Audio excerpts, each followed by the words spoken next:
সিদ্ধ চৈতন্য দাস বাবাজি এমনই ভজন করতেন। তো বিশ্বাস বাড়িতে আজকে লোকাল বাবু অনুষ্ঠান হচ্ছে। দেখেন কাজকর্মে থেকে রাতে এসে যেটুকু সময় পাই আজকে বসলাম, তারপর ঘুমিয়ে যাই। কিন্তু এই সিদ্ধ চৈতন্য দাস বাবাজি তার ঘুম ছিল না, সারা রাত জেগে ভজন সাধন করতেন। সেই উঁচু প্রাচীরটা এখনো আছে। আশেপাশে যেসব বাড়ি ছিল সেই বাড়িতে রাতের বেলা শুনতে পেত একটা মেয়ে মানুষের গলা। ঘর থেকে আসতো, ওই ঘর থেকে প্রতিদিন আসতো। আর কথা হতো কেমন, যেমন ঘরে যেমন স্বামী আর স্ত্রীর যেমন কথোপকথন হয় তেমন কথা হতো। সে বাবাজি সংসার ধর্ম ত্যাগ করা, কাছা দেওয়া হয় না হাঁটুর উপরে কাপড়, যার লোভ লালসা কোনো কিচ্ছু নাই, সঞ্চয়ের বুদ্ধি নাই, বাবাজি মানুষ। কিন্তু এই পাড়ার মানুষ চিন্তা করে বসলো, এ কেমন গোসাই, এ কেমন সাধু। তাহার ঘর থেকে এই সারা রাতে মেয়ে মানুষের গলা আসে তার, এই মেয়ে মানুষের গলা আসে তার থেকে, এটা আমি জানবো। অনেকে ভেবে বসলো, গ্রামের মানুষ তো সব গ্রামেই আছে, কেউ যদি ভজন সাধনে এগোয় না কোন দিকগুলো শুরু হয়ে। আমি তো বলি আরো ভালো, বেশি করে করাই ভালো, কারণ যার নামে প্রতিক্রিয়া করছো না তার দেহের মধ্যে দীক্ষা নেওয়ার আগে যেসব পাপ কর্ম কুকর্ম ছিল সেইগুলো তুমি গ্রহণ করছো। তেমন সিদ্ধ চৈতন্য দাস বাবাজির ভজন আরো উদ্ধর্ত হলো, আরো বেশি হলো।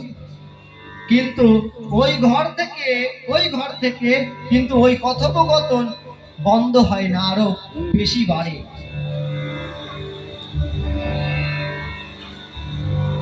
পাড়ার মানুষ ঠিক করলো, এই সারাদিন এই গোসাই সারাদিন ধরে এই হরি হরি করে, আর রাত হলে এক স্ত্রী মানুষ ঘরের মধ্যে নিয়ে কি করে আমরা তা আজ দেখব।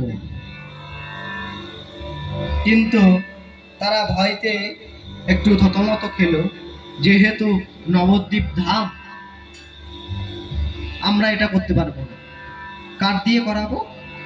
তখনকার সময়ে নবদ্বীপ ধামে প্রাচীন মায়াপুরে একজন গুন্ডা ছিল, তার নাম ছিল ভীম।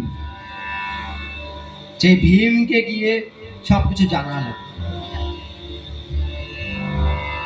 ভীম শুনে ভাবছে নবদ্বীপ ধাম খোল করতাল, নবদ্বীপ ধাম মানেই শুনি খোল করতাল।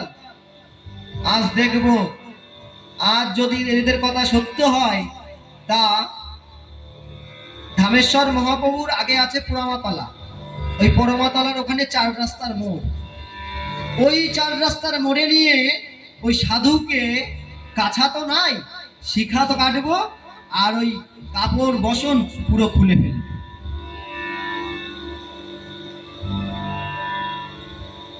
যথারীতি রাত হলো, ভীম 12টার পর চলে গেলেন।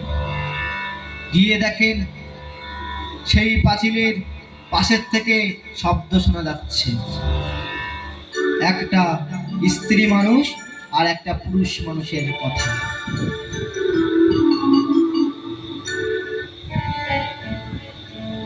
সেই ভীম কি করলো, ওই উঁচু প্রাচীর থেকে লাফ দিয়ে ভিতরে পড়ল। ঢুকে দেখলো ওই ঘরের মধ্যে দরজাটা না পুরো বন্ধ নাই, অর্ধেক খোলা, কিছুটা আলো ওর ভিতর থেকে বেরোচ্ছে। যাক, মনে মনে ভাবছে কাজ যতটা কঠিন ভেবেছিলাম কিন্তু আরো কাজটা সহজ হয়ে গেল। দরজা যদি বন্ধ থাকে দরজাটা খুলতে হবে, তারপর ঢুকতে হবে, কিন্তু দরজাটা দেখি খোলা, যাই দেখা গিয়ে কি করব। ভীম সেই দরজাটা আস্তে আস্তে খুলে দেখলো ওই ঘরের মধ্যে একটা মানুষই বসে আছে। যার নামে কাল থেকে শুনে আসছি যে ঘরের মধ্যে স্ত্রী মানুষ নিয়ে এসে এত কথোপকথন করে, কিন্তু ভীম নিজের চক্ষুকে যতটা প্রাচীরের বাইরে দাঁড়িয়ে যতটা অনুভব করছিলেন, ভিতরে দেখে তার উল্টো। দেখলো সিদ্ধ চৈতন্য দাস বাবাজি বসে আছেন হাত জোর করে, আর সামনে হচ্ছে শ্রীমান মহাপ্রভু চিত্রপট।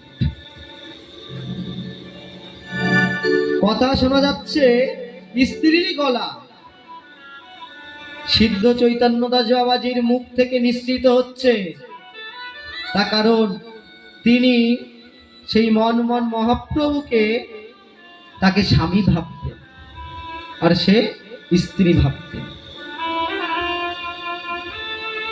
আর যেই ভীম দরজা খুলে এই দৃশ্য দেখলো, ছুটে গিয়ে সিদ্ধ চৈতন্য দাস বাবাজির চরণে গিয়ে পড়ল, প্রভু আমাকে ক্ষমা করে দাও,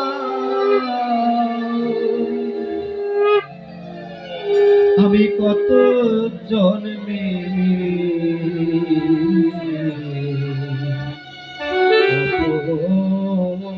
অপরাধী। এই বলতে বলতে ভীমের জ্ঞান হারালো। জ্ঞান হারানোর পর সিদ্ধ চৈতন্য দাস বাবাজি জল নিয়ে এসে তার মুখে ছিটালেন, জ্ঞান ফিরল। ফেরার পর দেখে তার মাথাটা আছে সিদ্ধ চৈতন্য দাস বাবাজির কোলে, মাথায় হাতটা বুলিয়ে দিচ্ছে। তখন বলছে, প্রভু আমি দীক্ষা দাও, আমি দীক্ষা নেব। আমি যে এতদিন ধরে অপরাধ করে এসছি, সেই অপরাধের ক্ষমা আমি কি করে পাব? সিদ্ধ চৈতন্য দাস বাবাজি বললেন, তুমি দীক্ষা নাও, ভজন সাধন শুরু করো। তখন ভীম দীক্ষা নিল, দীক্ষা নিয়ে ভজন সাধন শুরু করল। তাই বলে মানুষ খারাপ হতে পারে, খারাপ হতে পারে, নোংরাম কাজ করতেই পারে, তবে তার মার্জন করার নিয়ম তো আছে। অবশ্যই সে ভালো হতে পারে। তা যখন দীক্ষা নিল, দীক্ষা নিয়ে ভজন সাধন করতে লাগলেন। আর সিদ্ধ চৈতন্য দাস বাবাজি মুখে একটাই কথা বলতে লাগলেন, আমার ভজন হলো সারা, আমার সাধন হলো সারা, নদের চাঁদের কান্তায় আমি, কান্তায় আমার গোড়া। তাই ভজন আমাদেরও ভজন করতে হবে, কিন্তু আমাদের ভজনটা হয়ে গেছে ভোজন, আমাদের ভজন হয়ে গেছে ভোজন। তা ভোজন আমরা গুরু দীক্ষা নিই, গুরুদেবের কাছ থেকে আমরা দীক্ষা নিলাম, নিয়ে কি করলাম, মানে এমন যদি জাগতিক জগৎ হিসাব করা হয়, কামারশালা থেকে একটা দা কিনে নিয়ে এসছি, দা কিনে নিয়ে এসে আমরা ঘরে আলমারির মধ্যে পুরে রেখেছি। বাড়িতে যখন আবার পরের বছরে অনুষ্ঠান হবে, তখন ওই দাটা আবার বের করবো নারকেল কাটার জন্য। সেই দায়ে কি ধার থাকবে? থাকবে না। সেই দা যদি প্রত্যেক দিন ব্যবহার করা হয়, তাহলে সেই দায়ে কিন্তু মরচে পড়বে না। কিন্তু তেমন আমাদের গুরু দীক্ষা নেওয়ার পর আমাদের ভজনটাও সেমন ভজন করতে হবে। গুরু ভজন, কৃষ্ণ ভজন যখন দীক্ষা নিলাম, একবার ভাবতে হবে এই পৃথিবীতে তো আরো অনেক মানুষ আছে, অনেক অনেক মানুষ আছে, কই তারা তো দীক্ষা নিতে পারলো না, কিন্তু আমার হয়ে গেল। কতটা কৃষ্ণ কৃপাময়, কতটা মহাপ্রভু কৃপাময়, কতটা নিতাই চাঁদ কৃপাময়, সেই কৃপাটুকু আমাকে করালেন।